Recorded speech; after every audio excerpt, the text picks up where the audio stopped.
So I was born in Baytown, Texas, which is a suburb of Houston, Texas. I was born in '64, and Houston was beginning to take off as an international city. It was, of course, dependent on oil and energy, and the oil bust that happened in the rest of the world was actually a big boon for Houston. So in the '70s, I witnessed as a child a city becoming. And it was really exciting to see the skyline of the city changing almost overnight. And there was just a thrill of the idea of being able to make a place from scratch, just by sheer will, and a little money. And somehow I guess that was inspiring to me as a gay guy growing up in Texas, thinking about how designing could actually lead to a better life for myself. And so witnessing all of that incredible energy going into city making, and also feeling at that same time apart from my community, it was redneck Texas, gave me hope that in fact this career, which I didn't even know what it was called. I thought it was called real estate. I used to say, "Oh, I'm Renfro real estate," because in a boom city, that's what you hear about is real estate deals. You don't hear about the architecture part of it. But I was very inspired by that, and it definitely led me into architecture. I was going to say, I don't know much about the hometown that you grew up in, but my guess, without knowing anything, would be that it's a more conservative part of town. So Houston is, as we all know now, a very diverse city. In fact, a lot of people claim that it's the most diverse city. And I grew up on the east side of Houston, which is dominated by the Exxon oil refinery. At the time, it was the largest oil refinery in the world. So that was the one claim to fame. But it also meant that it was a kind of, blue, redneck, blue collar, yeah, blue collar kind of redneck place. It was a little, gruff and dirty, but it also attracted a whole new generation of first college degree recipients from their families to migrate to work at the Exxon oil refinery. So there was this sort of professional class from all over the world that actually ended up being in Baytown. I had friends that were Pakistani and English and other foreign nationals, as well as a lot of people from the north, and lots of immigrants from south of the border. So my hometown was quite a huge mix. Huh. And that was, in a way, I've come to learn how unique that was in the history of America. This is post-war years. There was aspiration. All these people were aspirational. They moved to this place, which is a little bit of an armpit, trying to make their lives and make the world a better place.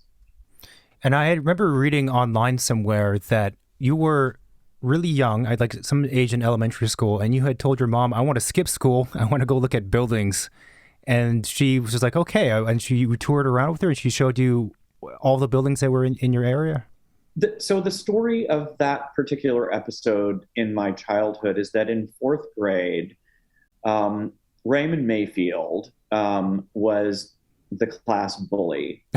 And you remember his name to this day.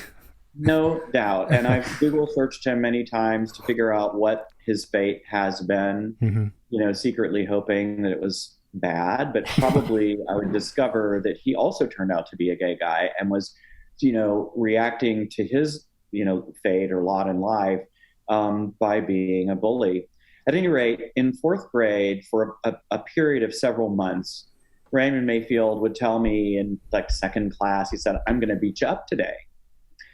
And I was like, "Okay." And he said, "Okay, I'm going to meet you on the corner and I'm going to beat you up after school." And this happened for months. Wow. And then finally, it got so I didn't want to go tell anyone. I was too proud to do that. Finally, I told my mom. And, I love my mom dearly. You'll get this over and over in this interview. She stood up for me. She went over to Raymond Mayfield's house, talked to his parents, and got back the radio thing that he had stolen from me on one of these particular occasions. And after that, I was so humiliated that I said to her, "I'm too embarrassed to go to school." And she said, "What do you want to do?" And I said, "I want to go look at buildings." And she said, "Okay, where?" I said, "Well, I want to go see Greenway Plaza. I want to go see the Galleria. I want to go see Pennzoil Place." And I rattled off, I was in fourth grade, so that would make me, 9? Yeah. I rattled off all of these recent buildings that had been built in Houston by architects like Philip Johnson and, HOK. I mean, these were not huge names, but Gordon Bunshaft did a building in Houston that I went to see. Of course, Mies did the Museum of Fine Art, although that wasn't really in my radar at the time. But it was more that I just wanted to see the city just booming. And so for 2 weeks, she took me out of school and we drove around in her big old fat old Cadillac and went to see all the buildings in Houston. I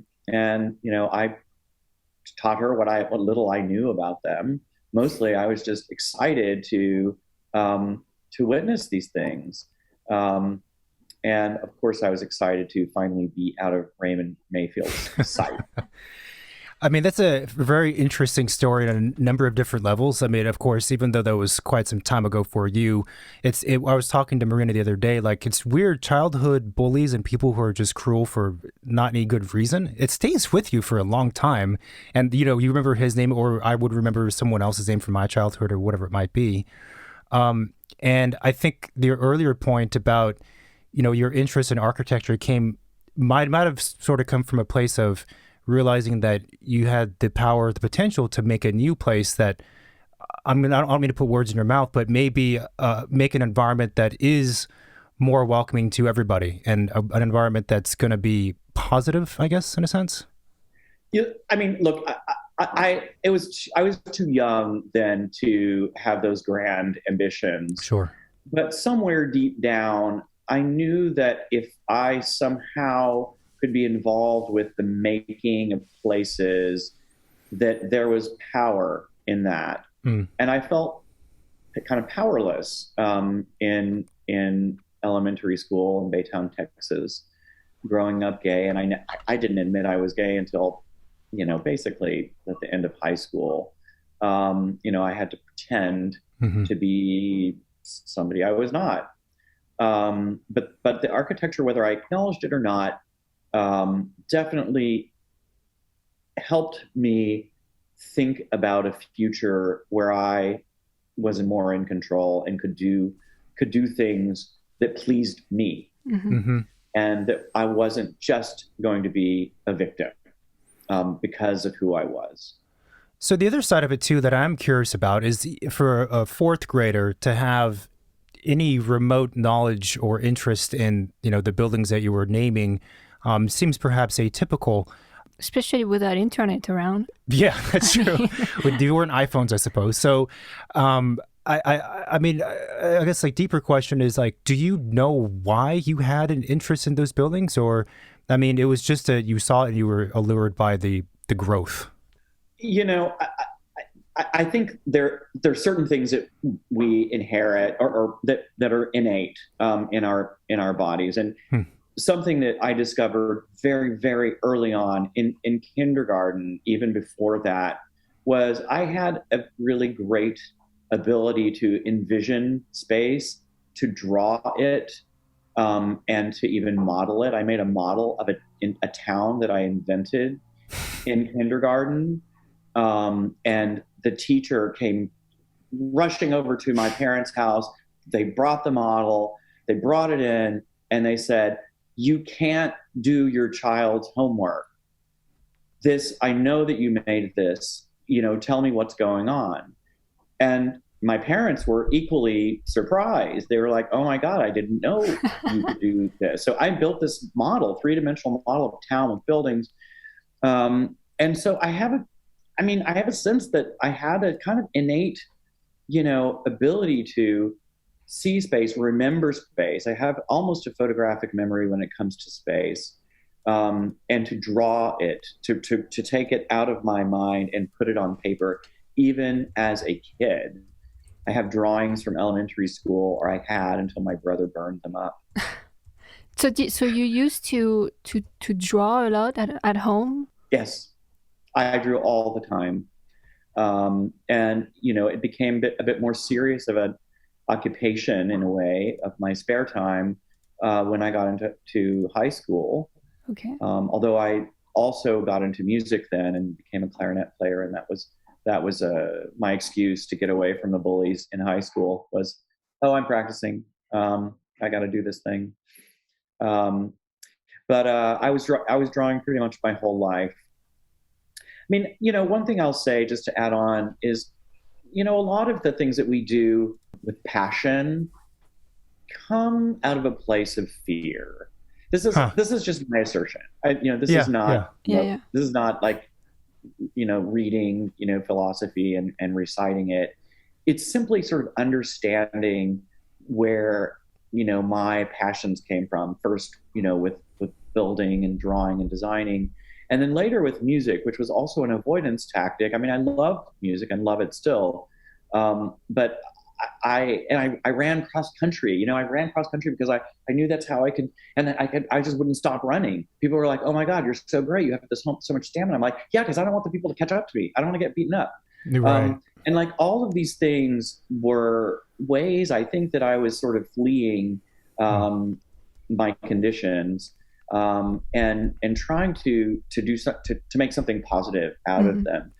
So the other thing I'll say about the shift away from like houses, which I was really interested in as a kid, they were being built in my neighborhood all around me. I would tour them when they were balloon frame construction, was that my cousin and his family were incredibly jet set.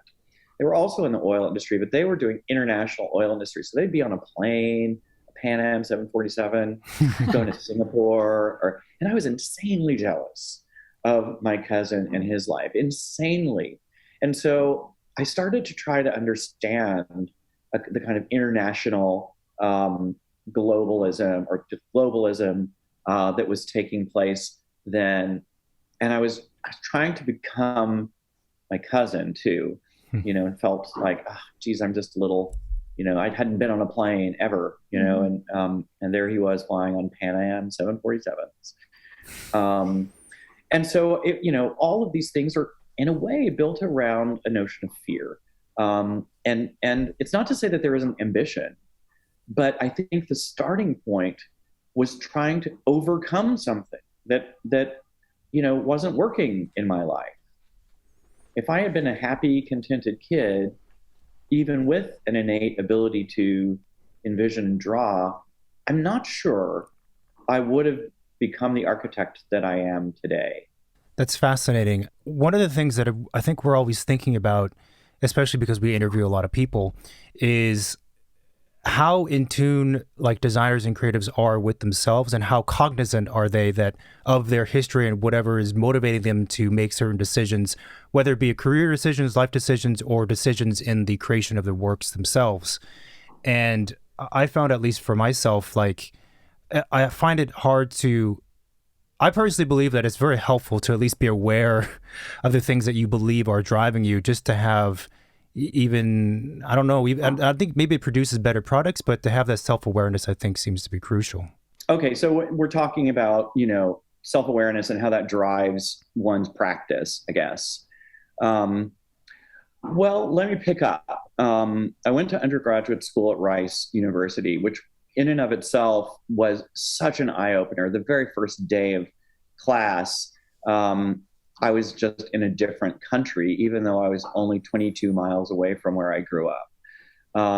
Rice is an intellectual hub, one of the best schools in the country, and certainly the best school in Texas and one of the best ones in the South. And when I arrived, I felt I just exhaled. I was like, oh my God, there are people like me, meaning gay, whatever, that didn't matter.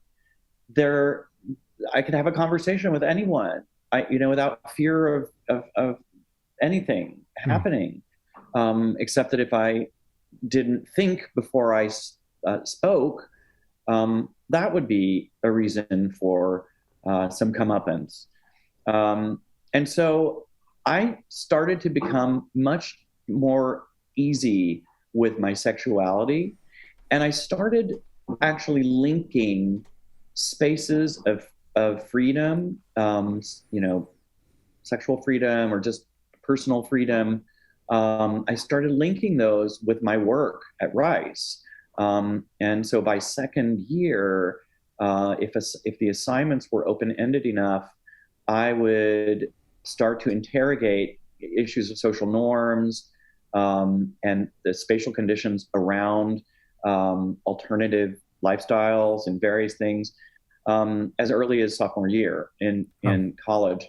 And I remember some adults of my classmates, some of their parents coming through and seeing a couple of my projects and saying, "Wow, this project really, really stands out. This is not just what makes a good place." That was actually the name of the assignment. And everybody was like, "Oh, a bench with a tree over it, or this or that." I said, "A double height dance floor with a stair that connects the dance floor to the upstairs, because that activates people and it makes you be passive, and it can put you on stage or it can take you off stage." And so the idea of a life lived theatrically and comfortably and confidently around one's sexuality started to take root in my work. And that was second year for architecture school? Yes, that's right. I was a sophomore at Rice. Nice. And not every assignment, Rice's, the program was then, fairly prescriptive until you got into your upper level studios. Although that one project in second year was enough for me to do something around the space of sexuality.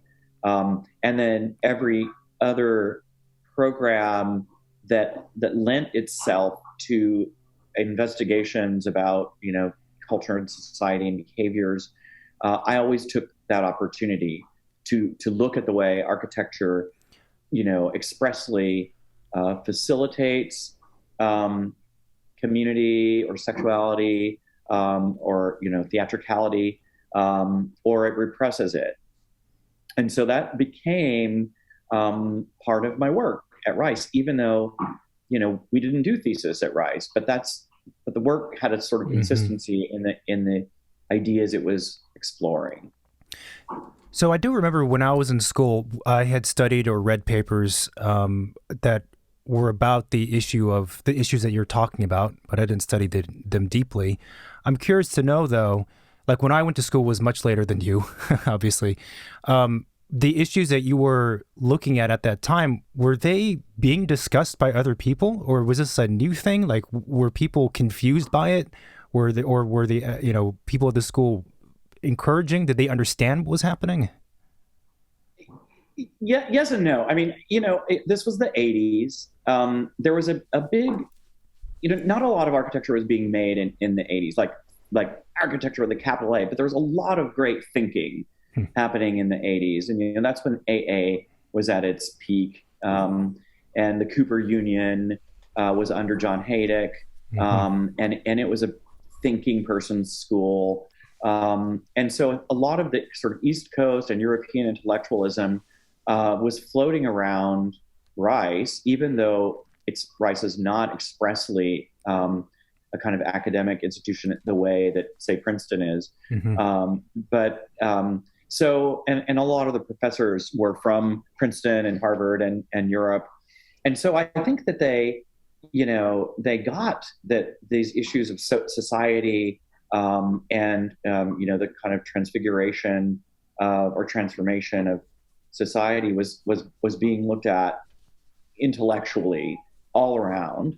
And it was manifested in, readings like Borges and Italo Calvino, these sort of fantastical notions of cities and places that were sort of made on memory and feeling. This is sort of postmodernism. It wasn't really about like, okay, what is a what is the cleanest structural system? Wasn't it? We were past me's. We were into literature, to selfhood, and things like that. So I think that it was in the air, although I hadn't come across anything particular to, let's say, being gay, or having some sort of alternate lifestyle. I just think generally there was a receptive environment for work that dealt with these personal social structures. So I think there was a receptivity. Although one time I was designing a bathhouse. My goodness, I asked a gay guy to design a bathhouse. Guy, what you get. Anyway, so I went into my final review, and there were critics that had come from around the world. And I had these beautiful hand-rendered drawings. I mean, again, it was the 80s, postmodern a little bit. And, I designed something that was akin to the Baths of Caracalla, but with all of these spaces that were about, informal meetings and, other kinds of deviant acts. And I said, this is the place for sodomy.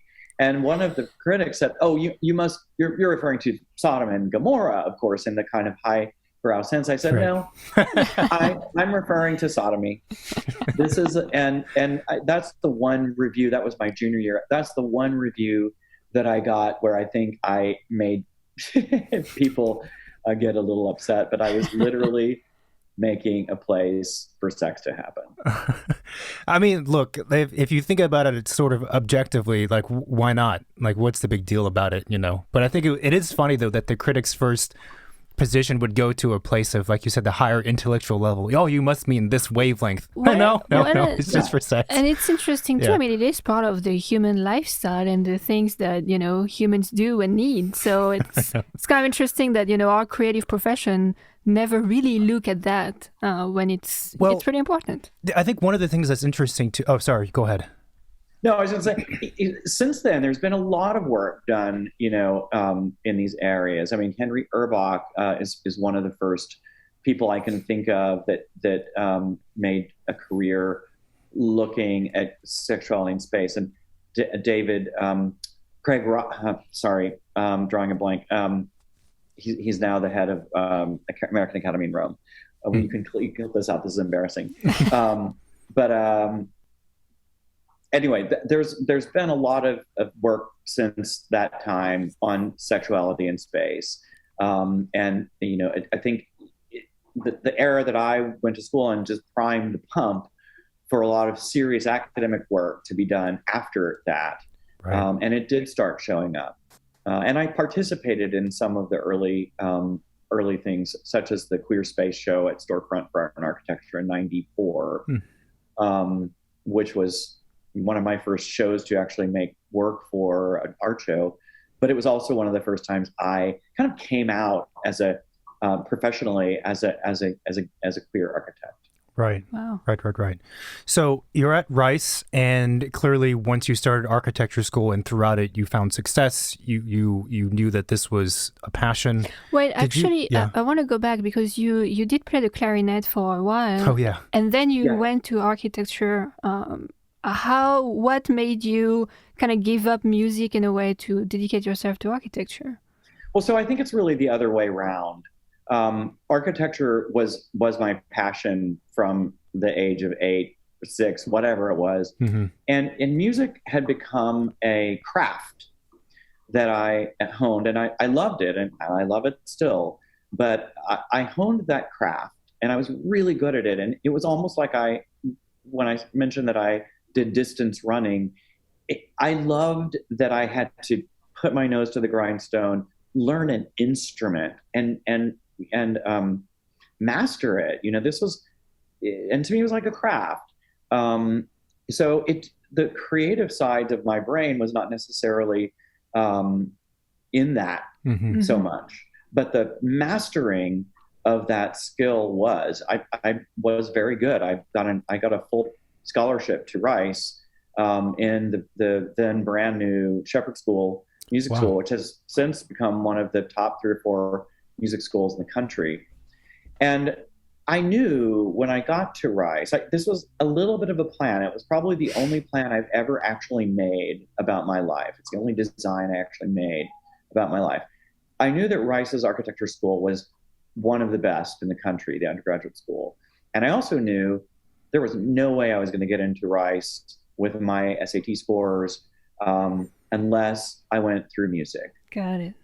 And so I got a fully paid scholarship to Rice in music, knowing full well when I arrived, but not telling anybody, that I was going to apply to the architecture program after the end of the first year.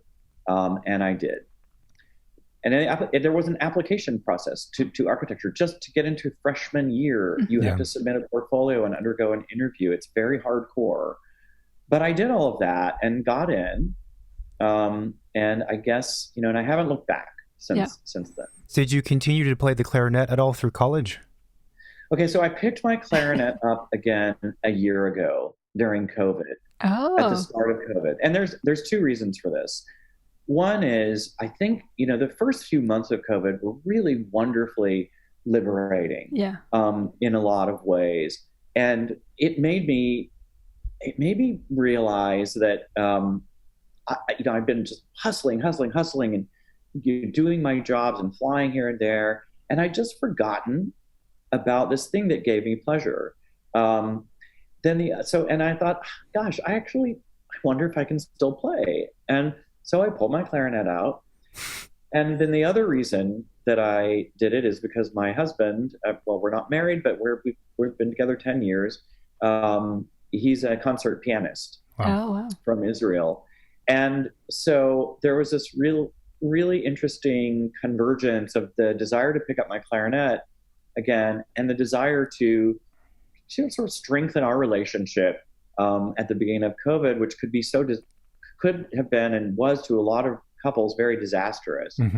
And so we actually played a duet for the very first time. That's good. Duet. And so I play I dally and I'm happy I did that, but I think I'm the kind of person that thinks if I can't actually master it and be as good as I was when I was 20, or 19 when I was in music school, I would rather listen to other people and the mastery of their instruments. It sounds like you were a very good clarinetist, but obviously to be a serious musician, it takes a lot of dedication. So how were your chops when you picked it up after X amount of years? My lip bled after an hour. Oh, gosh. It's just simple as that. Yeah. It's weird. There's memory. There's mental brain, residue that kicks in. And even though I really don't think I could read all the music the same way, and I definitely I didn't know where all my fingers were at all times, they were playing the notes somehow miraculously. So, it's like a language, if you pick it up early enough, it's probably there for life. So I do hope to get back into it. I think that would be something that would be great to continue with. I had played the trumpet from a young age all the way through college, overlapping with architecture school a bit, and it's some of my fondest memories so far are from that time when I've played in the concert orchestra or the jazz or whatever it might be. But you were right. It's odd. Years later, things stick with you, but the muscles, the strength deteriorates. I can only last for about 10 minutes, and then that's it. Yeah. Your lips are probably swollen. Yeah. My lip is cut because you push the reed onto your bottom teeth. And your bottom teeth are sharp. Anyway, but there is something fabulous about playing with a group of people, like playing together. And it's that I really miss that. I think that's exhilarating. 100 people are doing the same thing together to, it's a Yeah. wonderful experience. And that's an interesting thing too, because with architecture, it takes such a long time to produce a building if we're going from the very beginning to the very end when it's open. And there's a sense of teamwork for sure, and it is exciting in its own way, but it's not like you're producing something live with other people that's in the moment, and it's very raw. Architecture, there's a lot of obviously pre-planning, and that's a lot of what we do more than the construction part a lot of times. And so I often feel like with the architecture design process and CDs and things, sometimes I feel like I miss that visceral performance aspect, I guess. Mm-hmm. Yeah. Yeah. It's interesting. You may have just heard the air horn go on the construction side across the way, but this, aside from blocking my view, which is really upsetting to me, it's fascinating to watch the construction happening. And one of the things I've begun noticing as the floors get closer to my floor is I'm hearing all the workers, and there's 150 on each floor plate, and they're pouring, concrete. It's a residential building. And I hear them all shouting at each other, not shouting at each other, but just a chorus of communication between these 150 construction workers with a live concrete tube that they're shuffling around on top of the slab. And I'm thinking, wow, there is a kind of performance happening. Everybody is working in unison on this one thing. And it's a thing that an architect designed. Yeah. But it's being performed by these people somehow. It's just occurred to me as I'm witnessing this right out my window. It's a performance, and they have one shot. Don't mess it up, because it'll be there for a while. It's not as ephemeral. Things can be taken down. Yeah. So you're at Rice, and then was there a gap? Did you work professionally for a little bit before you did an MArch at Columbia? Yes, I worked with Smith, Miller, and Hawkinson in New York. I got a job there in '89. It was a really terrible time. You may remember that in '88 there was a market crash, and there, like, everything was in a kind of depression. And I was lucky to find this job. I had great recommendations from Rice, and I loved that job. In that job, I mean, there were only 8 of us in the studio, and the projects were small scale. They were mostly interiors. There was one ground up building that was made during the 4 years I was there. But I worked really closely with Henry from the very beginning, Henry Smith Miller. And he taught me how to build, which was invaluable. The office was on Canal Street, and Canal Street at the time was a collection of hardware stores and plastic stores, metal shops, and various other kinds of, really, kind of building industry standard kinds of stores. And so we would run downstairs and get, bolts, and we'd get plastic cut and, aluminum angles cut down, and then we'd assemble things in the studio and take them over to a project and install them in a project. I really learned how to put things together there. So much so that after my then boyfriend and I got a rental loft in Tribeca, because back in 1989, you could actually get a loft in Tribeca for $1,400. We decided to rebuild the loft, and we built it soup to nuts with our very own hands, everything from electric to plumbing. I sweated all the pipes. I built all the cabinet work. I made a gymongous sliding door, the likes of which I still do at DS+R. I made that by hand, hung it, wrenches, everything. Learned the hard way. Dan, my boyfriend, got electrocuted one time. We sealed the ceiling up with drywall and realized that all of our electric equipment, all of our electric tools were sealed inside the ceiling. So we had to go and open it back up and pull them down. Yeah. I was so proud of that. And I learned how to do that with Henry. And I also learned how to think spatially in really interesting ways with him too, and ways that still are with me today, and that I brought with me to to DS+R when I started work there. It's interesting to hear that story of you kind of constructing your own place and getting your hands dirty, because I think maybe a broad statement would be that a lot of practicing architects today, there's been a shift toward architects being less knowledgeable in construction, I would say. And, you know, you're the R of DS+R, and you guys do giant work. Do you see any kind of connection between that experience in the past and how you think or how you work or what you guys do today, even though they're completely different skills and you're not, I presume you're not out there with a hammer putting together, you know, these buildings? Not so much anymore, but yes, there's definitely a link. For one thing, you know, we at DS+R, we do work that ranges in scale from, you know, something like this, you know, an art project that's like sort of the size of a drink. We've designed drinking glasses, and we've designed islands, you know, in the ocean. And the design thinking, I think, comes from the same place, whether it's large scale or small scale. But design detailing, like knowing how to put something together when it gets down to that, that comes from knowing materials and having built things. And I'm excited that in our office now, we still build stuff. We have I'd call it the hollow deck, but it's a loft space where we build full-size mock-ups, and we have our team members down there with, you know, saws and stuff, and they're putting things together, and, you know, we're reviewing them. So we try to bring a level of knowledge about building and detailing to everyone who's working on the architecture projects in our firm, whether they're working on giant projects or not.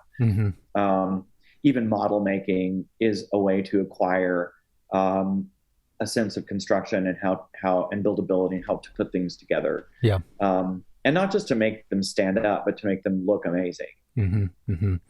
Yeah. So how long, so you're in New York, you get a master's from Columbia, and at what point do you end up joining the D and the S? Yeah. So I left Columbia in '94, and I had every intention of going out on my own. That was it. I was done with education. I was going to do what every, you know, good architect does in New York, is they hang out a shingle.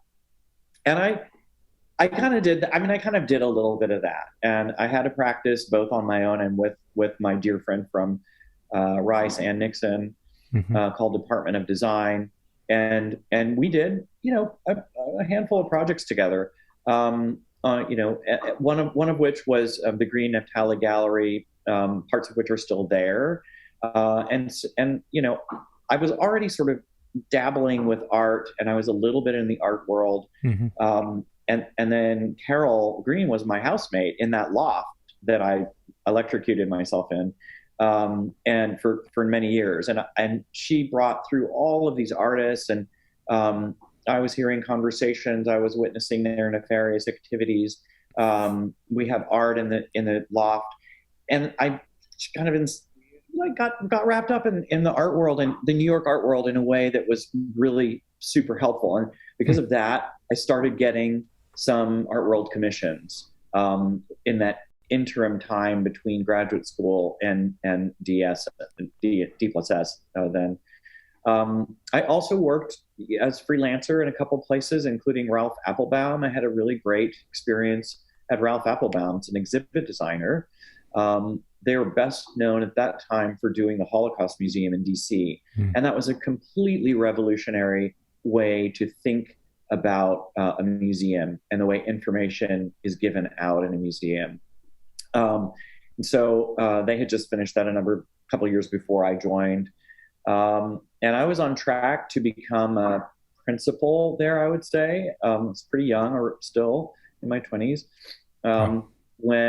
when I got the call from Liz and Rick, because they had heard that I was good and maybe available to help with the Brasserie project, which had been offered to them by Phyllis Lambert. And they just didn't have an office. And so that's when I basically I didn't end my own practice. I actually ran a small practice alongside my tenure at Liz and Rick's for a couple years before deciding to give those small potatoes jobs up when things like the ICA in Boston came in. Sure. Yeah. And I'm like, okay, let's just focus on this work. Makes sense. So you were pretty entrenched, I guess, or involved with kind of the art scene. So it was a lot of your work up to 90, I'm looking at my dates, up to like 97 was more installation type of work, like experimental, I guess we could say? Well, I did a couple of art projects. I mentioned Queer Space Show, which was 94. Mm-hmm. I did an Empty Pedestal show, and also with Ann Nixon at Storefront for Art and Architecture. So I was dabbling in the world of art making and sort of on the professional side, but mostly I was doing, classic or young New York stuff. I did, a house edition upstate. I did a couple stores. I did the gallery I mentioned, several loft renovations. So it was mostly that kind of stuff. I forget what the crux of your question was. Like, I think I got lost in my head. I forgot my question too. I was just asking generally the kind of work that you were doing leading up to joining. And so it was all over the place. It was the work was, the kind of typically diverse stuff that you do to cobble a practice together as a young person. And then I did start teaching at Columbia in 2000. Before I had become a partner at Diller and Scofidio, I was still maintaining a little bit of independence from, or my own work was still happening for some time. But when I finished the last apartment renovation, like around the year 2000, 1999, that was it. Mm. So when you got the phone call from D+S, did you know who they were? Have you met them before, or was it just really out of the blue? Yeah, absolutely, all of the above. First off, they were becoming, hotshot New York theoretical architects in the 80s, and they lectured at Rice, maybe even twice during my tenure there. Oh. And so, and this was, they founded the firm, and it wasn't a firm. They started making work together in 79. Mm-hmm. And so I probably saw them talk in 86 or something like that. And I went to their talk, and I have to say that at the time I thought, oh gosh, these guys are just blowing air. I thought the work was really interesting, but I just didn't see what it had to do with architecture exactly. Right. Mm-hmm. And I was in the middle of an undergraduate, very heavily building oriented focused program. And so I was like, okay, this is super fun to think about, but how does it relate to my career, basically? Mm-hmm. And then so I probably met them at the time. And then the second encounter came when my boyfriend in the early 90s was at Princeton in the graduate program there, and Liz was his thesis advisor. And I met her and talked to her many times during that period of time. And then that's when I realized, there is architecture going on, in their heads. And, that I think that they were operating in the 80s in the way they could, as people who wanted to think and keep the profession, the thoughts of the profession elevated, and not just build to build, mm-hmm. to keep their mouths fed, but really to keep the thought and the dialogue in a really aspirational and high place. And so my respect grew for them in my early 90s encounters. And then I got the call to come 3 years after I had been with her at gotten to know her a bit more at Princeton. And so she knew who I was before I came in. I was not it wasn't a cold call. It was a sort of known call. And, I graduated from Columbia with, the prizes and just, a couple of us. I wasn't a great class. I mean, Greg Pasquarelli was in my class, and Lynn Rice. It was a major class at Columbia. Lots of big and very successful people now. At any rate, but I had a New York reputation by then also, I guess. In fact, Lynn Rice was the person he was my classmate at Columbia. He started working for Liz and Rick a little bit earlier, and I think he's the one who recommended me join. I mean, these things are family affairs. Yeah. You get, someone who knows someone, and they're like, these are really great people. You should get them when you can. It doesn't matter if they're not available because they'll make themselves be available. And that's sort of how it came to pass. It's interesting to hear because obviously now for most listeners and followers and people, when they hear of your office, they think of the office as it is today and all the work you guys have done the last 15 years or whatever. Big scale, global, across the world, iconic architecture. And they're asking interesting questions in an intellectual sense, but they're buildings. They're like real buildings that are being constructed, they're being occupied, that have program. And it's so funny to kind of hear how everything started. I guess the question coming from that is, when you had joined their office, did you, the three of you, or maybe just you, have a sense of that I want to push my career, I want to get to where you are today? Was that the sense of trajectory or the desired future state that you had in mind? Or was it really, let's see what happens? I mean, I've always lived my life kind of tactically and not strategically, sort of taking advantage of the situations as they present themselves and not putting too much pressure on having a plan and making that plan work out. Mm-hmm. I took the job with Liz and Rick because, who wouldn't? They offered me this job, and it was a piece of architecture. And I knew that was going to be their first piece of built architecture in the States, at least. And I was really excited to somehow, help with that translation of some of the, let's say, the concerns that of their art practice in an actual piece of architecture. Mm-hmm. And if you were able to go to the brasserie before it shut in the year 2000, I think you would have seen a fairly successful merger of architecture with a capital A and social structural investigation, a la Diller plus Scofidio, artwork of the 90s, let's say. Mm-hmm. And that was really, really exciting. So I think the goal that and like, it was unknown that I would stay there. I was brought in just to do that one job.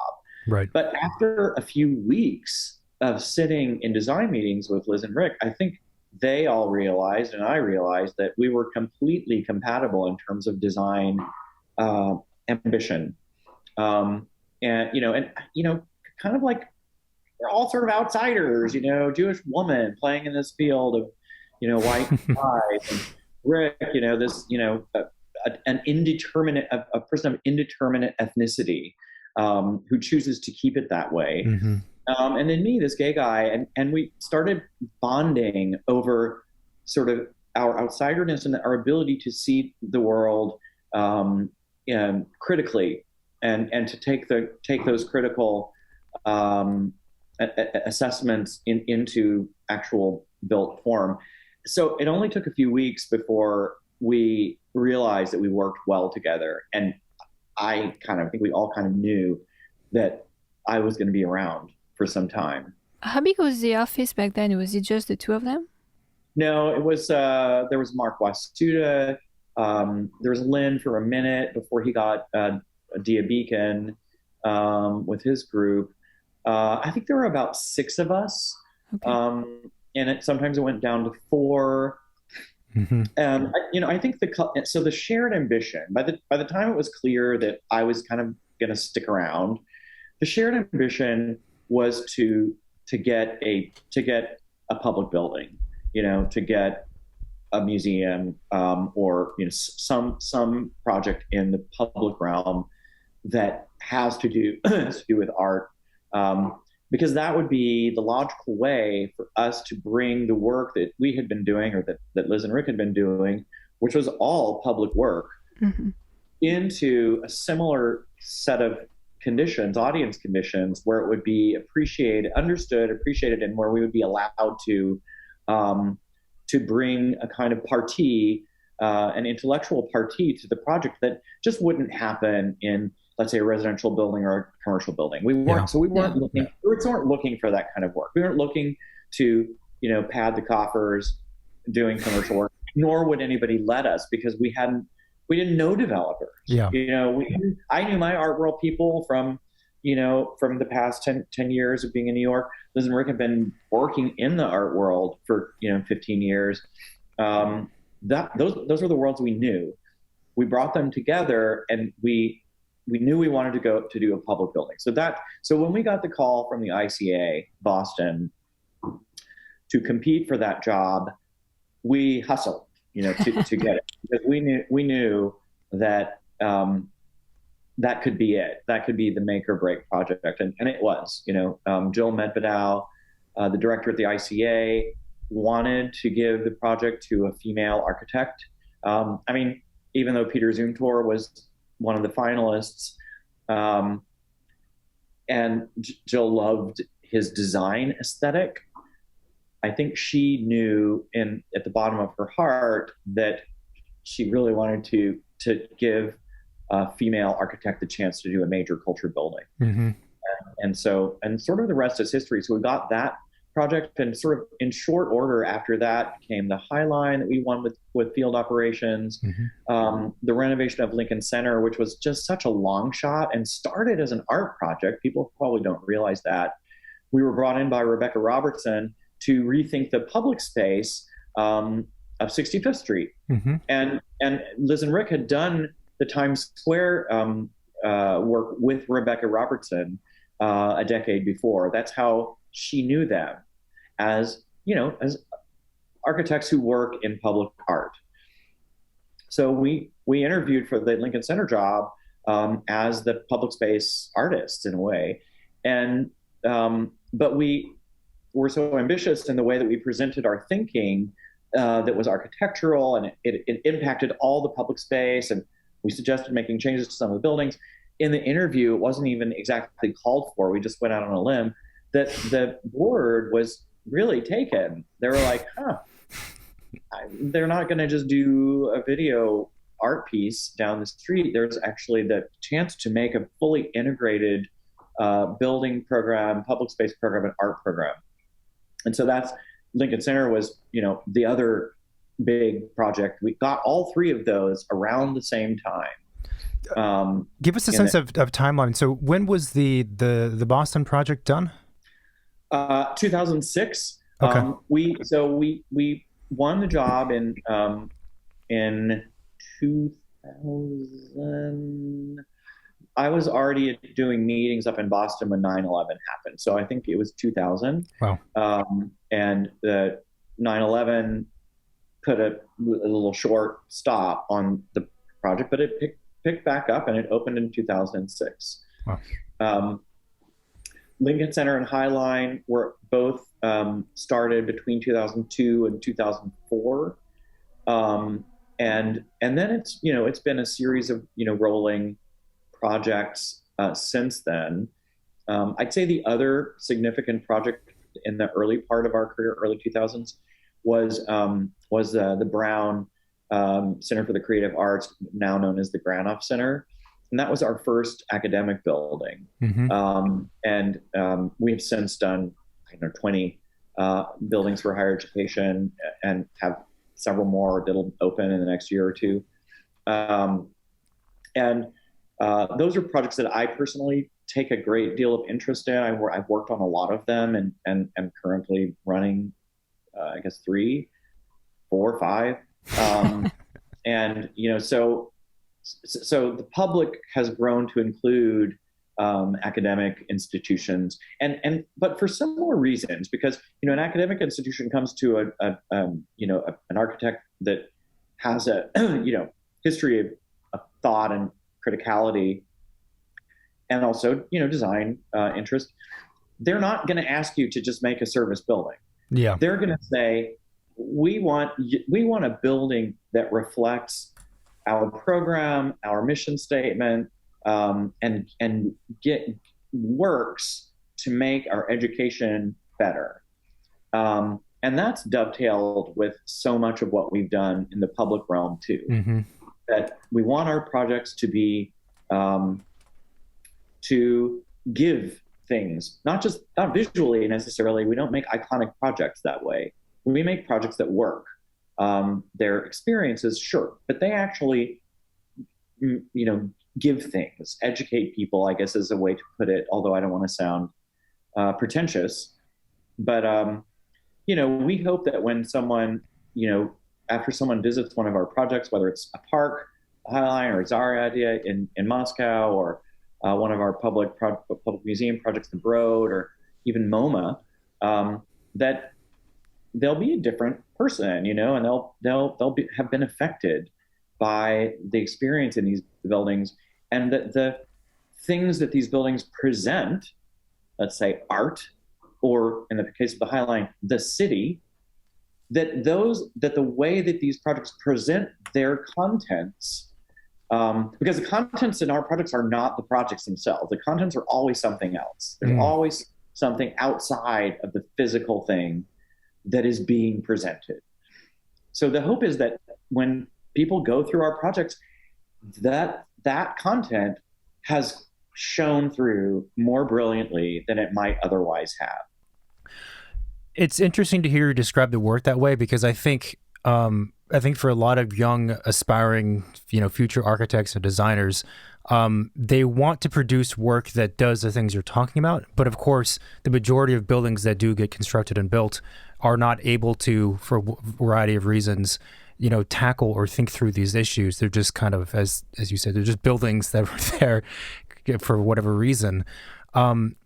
So I guess one question, though, talking more about from the first person perspective and the timeline from 94, 97, or whatever it was, 97 to 2010, was there a point during that when the three of you realized we're onto something as an organization, that it could evolve to become this big, I don't know how big the office is now, but I presume it's hundreds of people, that it's going to become this big thing?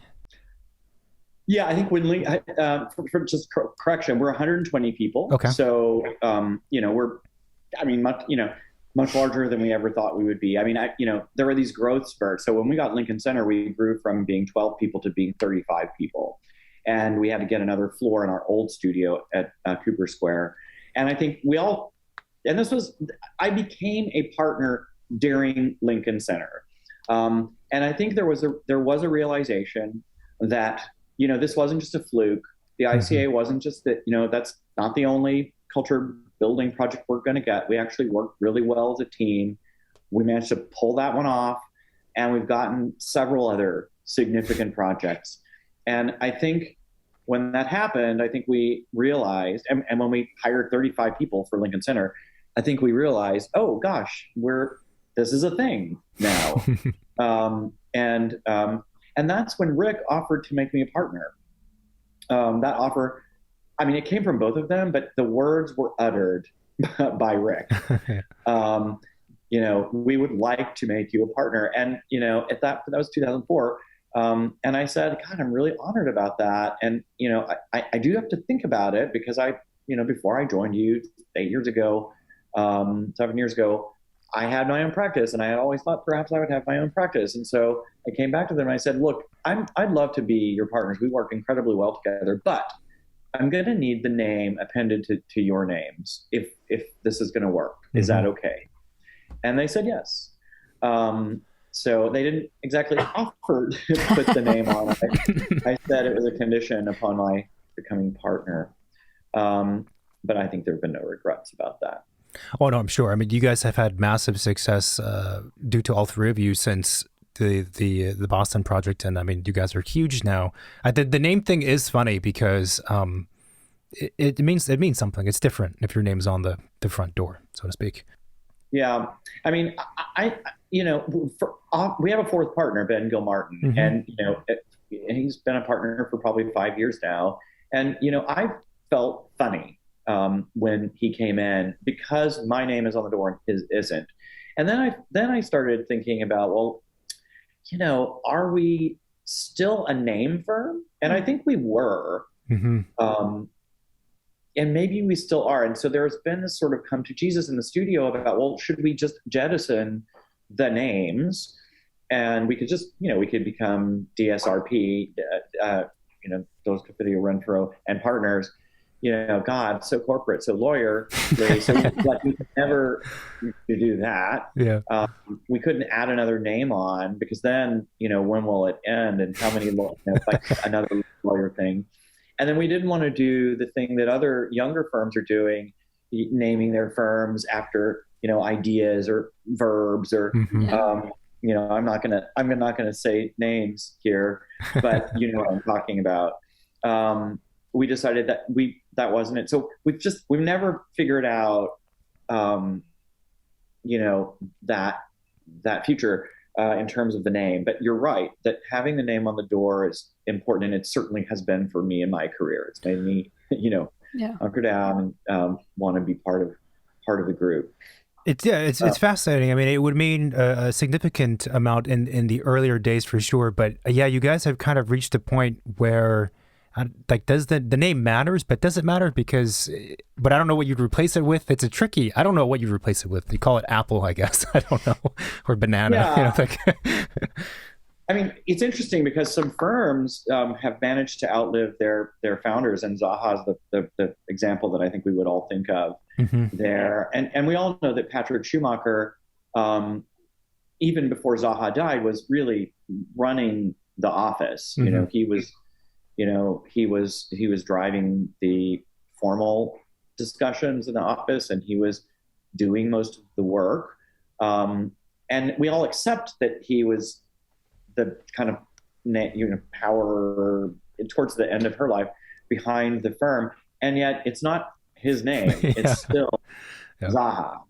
And everybody, I think even when I hear, Zaha's on the short list, I'm like, I think about Zaha, and then I think, geez, she's not with us, sadly. I mean, I liked Zaha very much. She actually was a kind of great misunderstood person. Anyway, don't want to go down that rabbit hole. But I mean, the names are important, and, it's interesting, like Foster just got acquired more or less majority shares from another company here in the States or in Canada, I guess. What does that mean? Is the value in the name, or is it the value in the work? Yeah. I certainly believe that the value is in the work. So it's a good question. I mean, I think we're at another juncture, in a way, in the practice, as we think about growing, the partnership perhaps more. I mean, we're not stopping at the named practice. Right. We are still growing. And so talking about the work itself then, and you were describing a little bit about how you view it and that the I forget how you phrase it, but the content of it is not the building itself, but rather it's other things that the building is framing, however you would describe it. Yes. So is there a sense for all of the projects that you guys undertake that there are certain key questions that are always going to be asked, if more or less, throughout all of the different projects? Like, what are the consistent issues or problems that you guys are wrestling with throughout the work? Look, I think every project demands its own set of responses. But I think overarching kind of way that we will tackle a project is through its site and its program, just as simple as that. There's no such thing as a project that's a tabula rasa. You can't build anywhere in the world and think that it's just, something that's been put up in outer space. Yeah. Everything has baggage. And that baggage is really interesting. And it's sort of, we're interested in the kind of baggage of a project, even if it's never been built before. What is it bringing with it in terms of, people's expectations and aspirations? What does the site hold? What does the place hold? And so we're doing a deep read on all of those things and growing the project out of these analyses. It does happen that a lot of our projects have elements that are shared from one to the next. I think for a long time, we were interested in the continuous surface. And the reason we were interested in the continuous surface is because that continuous surface, a little bit like the tipped, Lyotard's tipped plane. I think it's Lyotard. I may have gotten that wrong too. But anyway, the idea that by putting something at a diagonal or something over multiple floors, you're literally linking populations together, and you're connecting, let's say, floors that might have been remote from the public realm back to the public realm. So there was, and so the idea of connections and blending of populations and making architecture that visually exposes that act is something that's carried between project to project. So that's sort of a thematic you might see that shows up formally. But those forms were never, we don't think form first. We're always thinking, well, what is this project doing? Who is it blending together? How is it, touching the public realm? How does it make privacy, intimacy, grandness, theatricality, these kinds of things? Almost always in relation to the public realm and the public, the general public that get to use the project. And if it's not the general public, if it's a ticketed public, or if it's a student body public, to thinking about that as the public. So it's formal explorations have never driven the practice. I used to call us programists, not formalists. That was years and years ago. I still think that that's a large portion of what drives the practice is a deep understanding of the program and the way it sits on the site. So I'd say that the thing that links all the projects is an analysis of the problem of the project, and to make that problem. And when I say problem, I mean something that we're looking at, something we're pushing, something we're investigating. Have that problem become a central feature of the building, and try to make that problem rise as the primary, the thing that you read primarily in the architecture. To not make a collage building, but to try to make a building with integrity that it's all working on this problem. Yeah. Your guys' work is pretty it's pretty expressive, pretty fun, and also very different from like maybe what people would expect of some public buildings. Do you get some pushback from the places these buildings happen? Like is it a big battle? Yeah. Well, neighborhoods and other buildings next clients. To you, like or even client? Well, I would assume clients come to you because they want some of those things, right? But do you have to kind of battle your way through to make all of those amazing buildings you guys have been doing? I mean, what I'll say is because most of our projects are public in nature, there's usually a vetting part of the project that takes place, either a competition or a design period. An early preliminary design period where the client tries to understand if they like what you're thinking, or if it's chosen in competition. A lot of the more outrageous things that we have put forward have been established in the competition. And so once that preliminary selection process has occurred, generally speaking, the client doesn't push back. We certainly have had moments where we've run up against a budget issue and the client has pushed back, right. Or we've run up against a community board and the community board has pushed back, which they have lots of power in New York and other places. Anyway, we try to be supple and not to get bent out of shape when things like that happen. And there's always something that you can respond with. Yeah. You know, you're never, and you're never, there's never something, not something to do unless you've just given up. It's interesting with projects. There's this kind of life. I feel like every project has its own sort of life, and there is this thing within the team sometimes when work it gets too redundant. There's kind of the life of the project gets sucked away, and it's really hard to maintain that. I guess it's stamina, really. But that's also, I think, the difference between like a seasoned architect versus maybe a junior one. A seasoned architect, like they've probably been through it a number of times, and they understand that this is just the process, you know, on occasion. You know, I think we all fall into, you know, ruts sometimes. We all have situations where we start repeating ourselves. You know, it doesn't matter whether it's putting on your clothes in the morning or designing a building. You know, sometimes you just don't have the energy to think about it again, and you just want to do something that you know works, like you're black. Mm-hmm. And you know, but other times, you know, God knows what the kismet is. There's just a light bulb, and that sounds so trite, but it's true that there's a moment where in some of these projects where something just happens, and then all that repetition and all that, you know, malaise is just off the table, and you get so excited about doing something new for you, maybe new in the world, but you know, we try not to burden ourselves with that mission, but it does come up. Mm-hmm. Has this been done before? You know, are we going to be doing this better than other people? You know, that's definitely something that conversation that happens.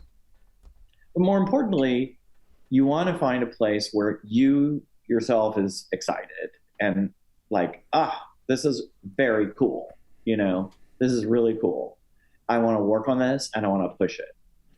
That doesn't happen every time, though. Yeah, and that's an interesting topic. So staying with that sort of, another question I had about design process or the approach to design, but more specifically your specific view of it, and how close you are with the projects that you work on.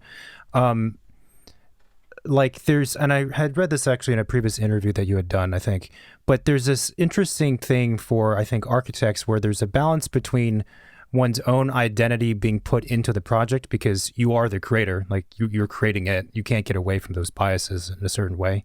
But obviously the things that we create as architects, especially public buildings, are for the public. So they're not necessarily oppositional things, like one's creative self versus what the public needs. I'm not trying to say that, but they're not always the same thing.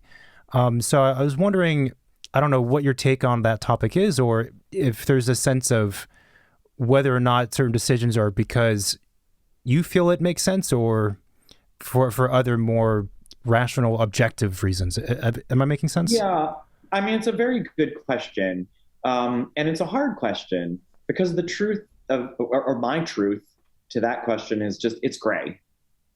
And, you know, a successful design checks a whole bunch of boxes, not just one, not just is it good for me. You know, it's going to check the box of the client at the same time it checks the box for me, because if I don't make the client happy, I'm not going to make myself happy. I mean, and it just won't work. You know, I can't jam something down a client's throat who doesn't want it. Like, it's only great when the client walks away with the same, you know, enthusiasm that I bring to the project. Then there's is the project good for me personally, Charles Renfro, versus like, you know, my partners in my studio? You know, is the project doing what I want it to do? And, you know, luckily for me, I think, you know, Liz and Rick, and I've mentioned this a little bit earlier before, you know, our misfit status, you know, outsider status, inferiority complexes that drive our creation, whatever it is, we're fairly aligned. And I think, you know, more often than not, we'll come up almost independently with aspirations or problems, if you want to call it that, problems for the project. And we'll agree on what those problems are. And so I think that that's a fantastic partnership, and I don't think it happens with everyone. So that's really wonderful. But there are times when there are projects that I might want to say, I wish I could have done that, for me. But I've never had. There's not been a project that I've ever regretted that it didn't hit, most of a fantastic note. You know what I mean? So, I guess I'm blessed by having partners that generally, we are very much in alignment about what, architecture needs to do in this world, and how the buildings can do it. Yeah, the way you also talk about architecture, I think, is really great. It's almost like your description of finding the problem, and then the architecture is the thing that kind of addresses that, or maybe solves it, or highlights it, or whatever. But it's almost like the thinking that the architecture is the how rather than it being the what. So like if you guys can agree on what the question is, the problem, then the way that thing gets executed, which is the building, is in a sort of way more detached. It's not someone saying, oh, I like it because it's blue, therefore that's what we're going to do. It's like, well, how does that address the core question that you guys have found? Yeah, that's right. No, I mean, the work is that problem. And it may be ineffable. Like the work of the High Line was, wow, we're winding through this New York City at 30 feet in the air. What's the problem? And the problem was the disappearance of the industrial city. How, and what that experience, which is linear and almost cinema in nature, how that would deliver a kind of deeper understanding about the history and future of New York City. That was the problem.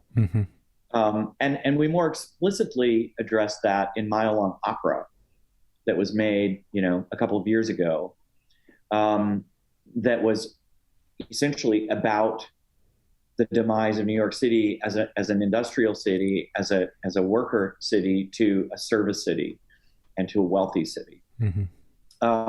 Anyway, so the problem is not, it's not, how beautiful the benches that fold out of this ground are. They are cool, though.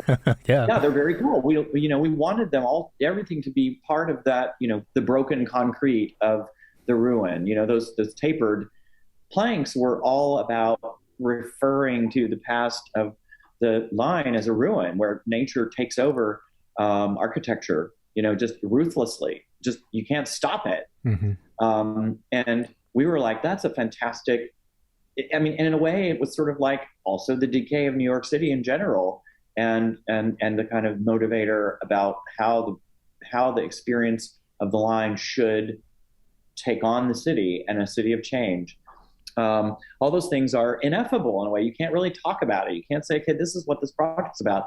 For most people, it's like, oh God, it's a beautiful park in the sky. I loved how lush it was over here, and how dry it was over here, and this. And I love how you could go down the steps and see car headlights down 10th Avenue or whatever, and that's actually getting close to one of the effects we were after.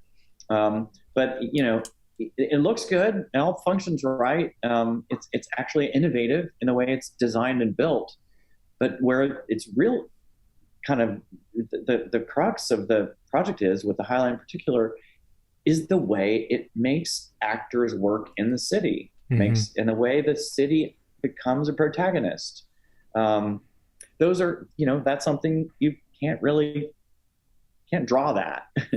Yeah. That's a great point though. And it's a good topic to touch on, because, I do think that for the average person who's not an architecture professional, the average person walking down the street, maybe they don't fully understand the potential of architecture or what architecture is. And so, you're describing this story about the High Line, and having lived in New York and been on the High Line many times, and having been architects, like, we understand that. That makes total sense. We're sold. Like, that sounds great. Is it difficult, though, to describe all of those things to non-architects? Like, do you guys... And this also maybe gets to how you talk to present things to clients. Like when you're selling clients or the general public on an idea, Do you have to describe it in a long form way as you just did? Is it hard to be concise, to convince people of this? Yeah. And no, I like the question. No, what you basically avoid saying what I just said. You don't. Right. That's like. But you show great pictures. You show great images. You show a cloud floating over Lake Neuchâtel. You show a window from the ICA with water and nothing but water. It's not to say that the work that we do doesn't have incredibly impactful and iconic moments. Even more so because the missions are built into those iconic moments. The problems are built into those iconic moments. That window that frames the water in the ICA is all about the idea of the gaze and a museum and seeing.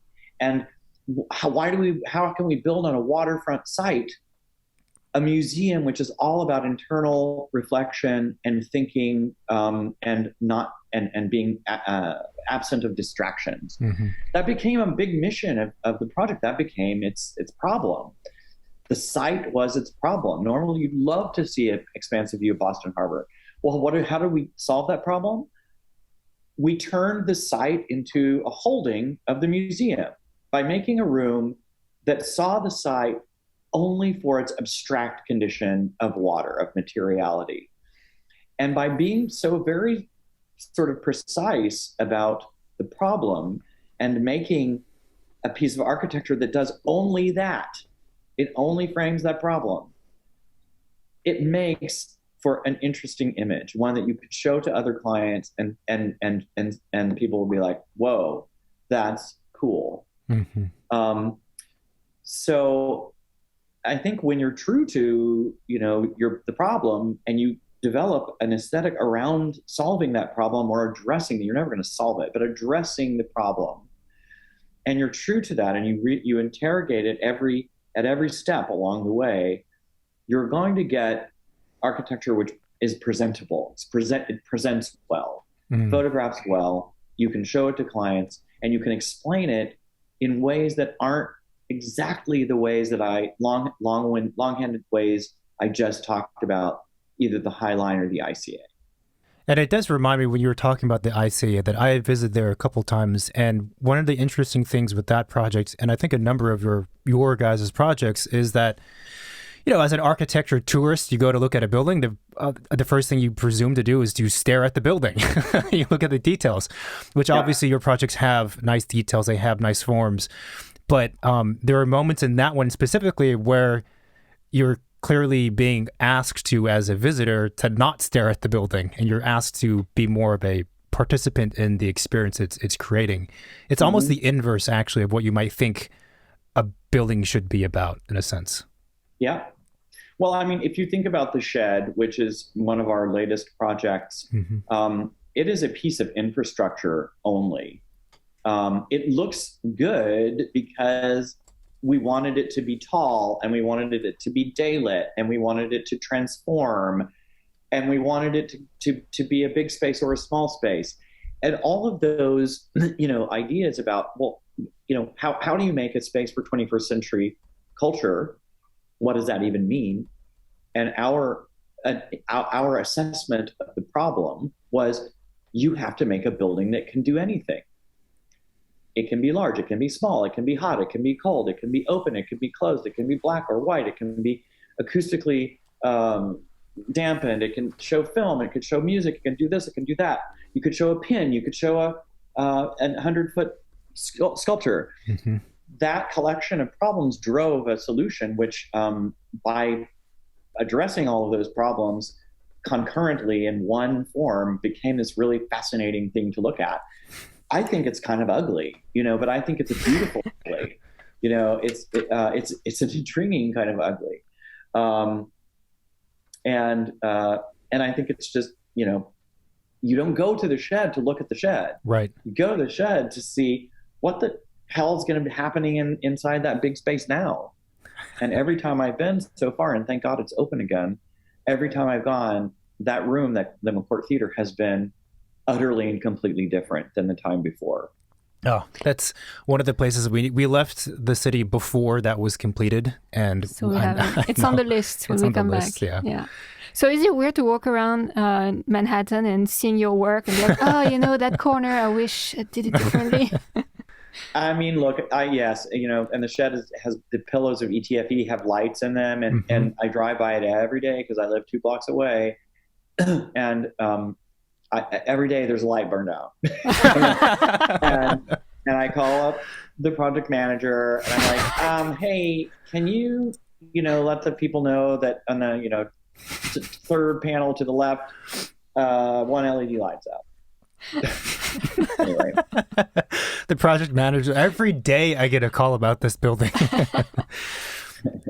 I want to talk about New York a little bit. I feel like we would be remiss if we didn't, because you've lived there for quite some time, and the city has changed so much in that period in many ways. And one of them, of course, is that it's become, especially Manhattan, increasingly expensive. And especially actually the neighborhoods around the High Line, which used to be the meatpacking. I mean, it's still kind of called that, but industrial sort of, right? And now it's I guess you would call it bougie. Is it? I mean, how do you feel about the city changing in that direction? Is it a bit sad? Is it difficult to see it become something that is frankly pretty exclusionary, or is it natural for it to progress that way?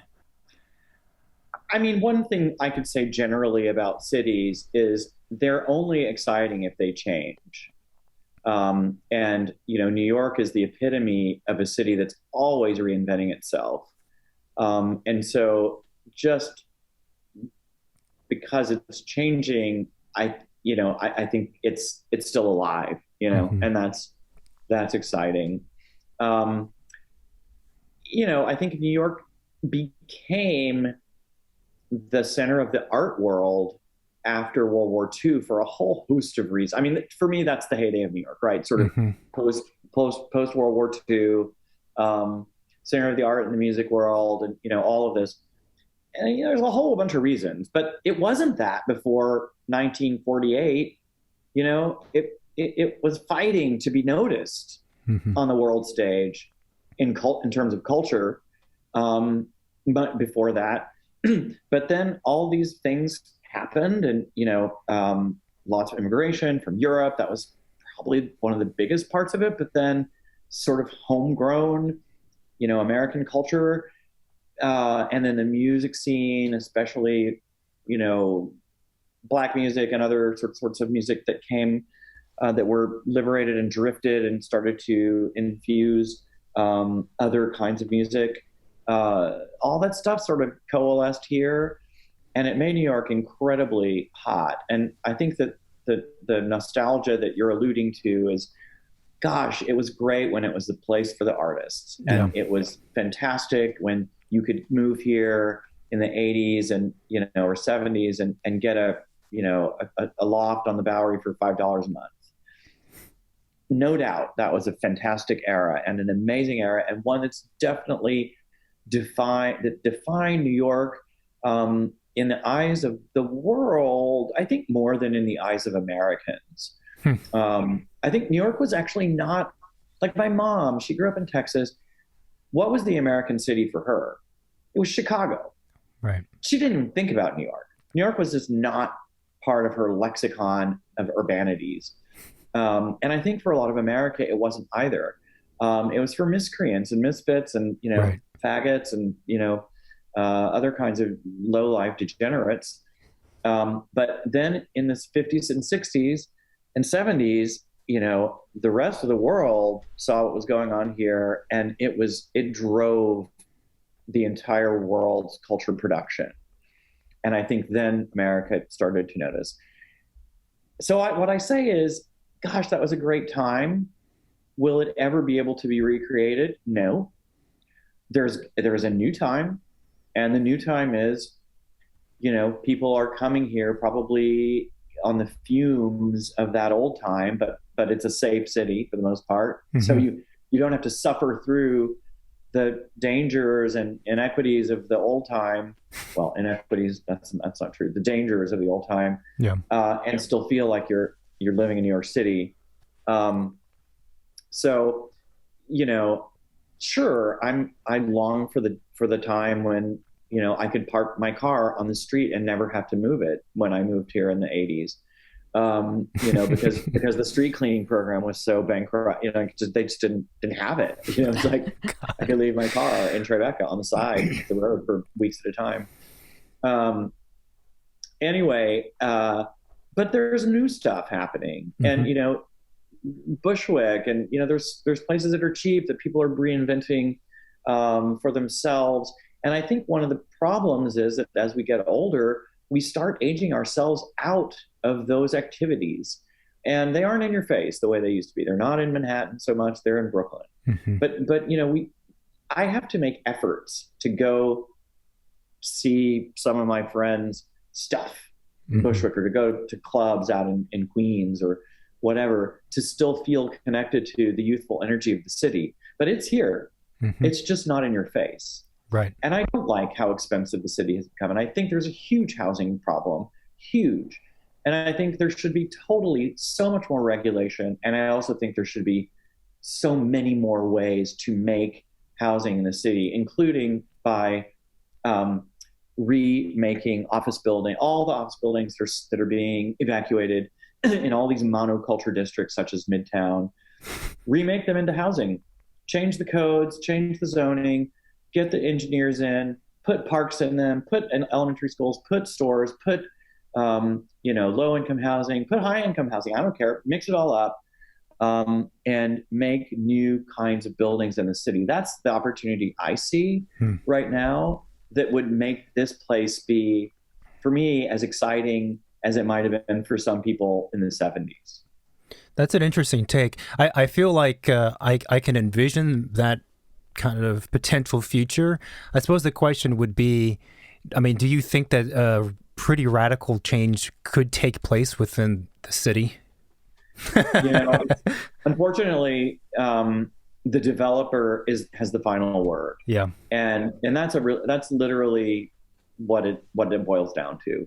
If it doesn't come from an owner, a building owner, unless they've gone into default. That's one way it could happen. Is we thought a lot of buildings would start going into default at the beginning of COVID, and some have a lot, and many hotels have. And already Eric Adams and others, well, Eric Adams, who's probably our new mayor, has said he's going to take these hotels, which are now in the bank's hands, and turn them into affordable housing. So I do think that there's, you know, there are movements that could catch fire.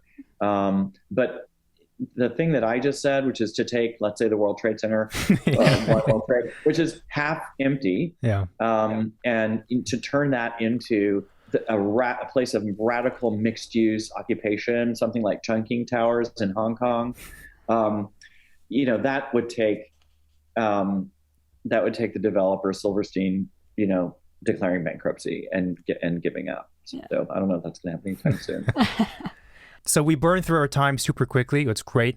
One final fun question. What is your favorite piece of architecture? Actually, there can be two. One that's your guys' project, a DS+R project, and then one that's not. So I don't have a favorite of our children. They're all great, and they each have good attributes. Some days I like one more than the other, but they're all, you know, I think I and my partners are proud of them all and think that each and every one does something special in the world. In terms of architecture out there in the world, I also would have a kind of gray answer, which is I just don't think there's any one best building. There's the project that moved me to tears when I saw it. It was unexpected. Was the National Ballet Theater in Cuba.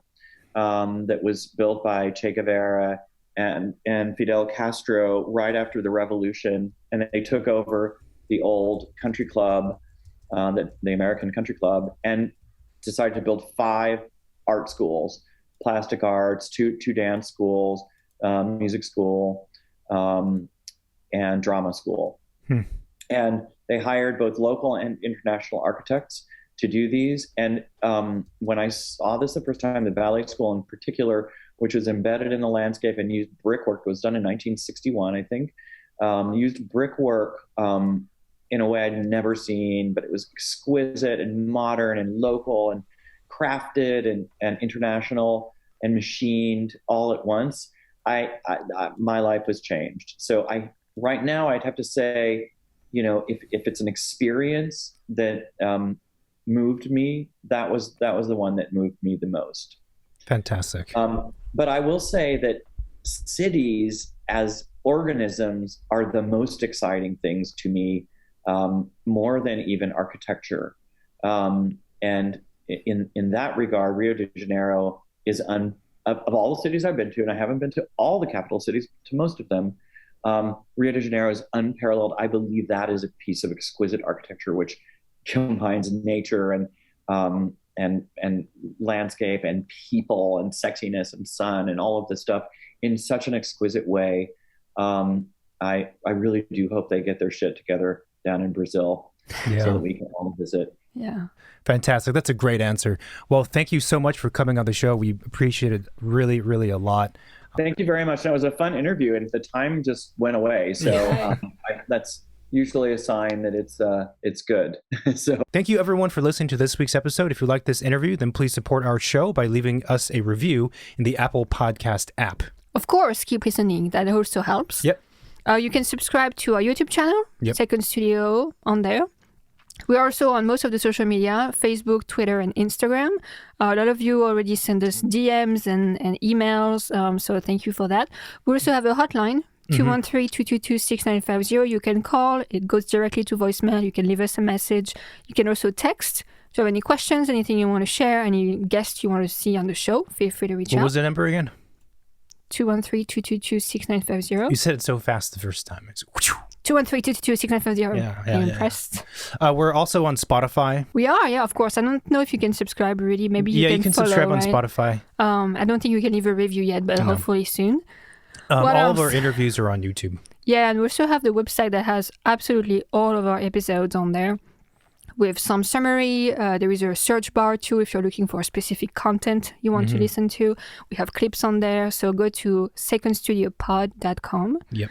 And we're also accepting donation. It's the end of the year, you know. Okay. If you don't want to get into the next tax bracket because of the Christmas bonus, feel free to send it to us. And we'll make sure to put it at good use. I don't know if it works that way, but okay, yeah, sure. Why not? We'll take donations. Well, if you feel generous because it's Christmas, I mean, just think about your two favorite hosts. That's true. I'm kidding, but just half, actually. Okay, everyone. Well, thanks again for tuning in, and we'll talk to you again next week or sooner. Bye. Bye-bye.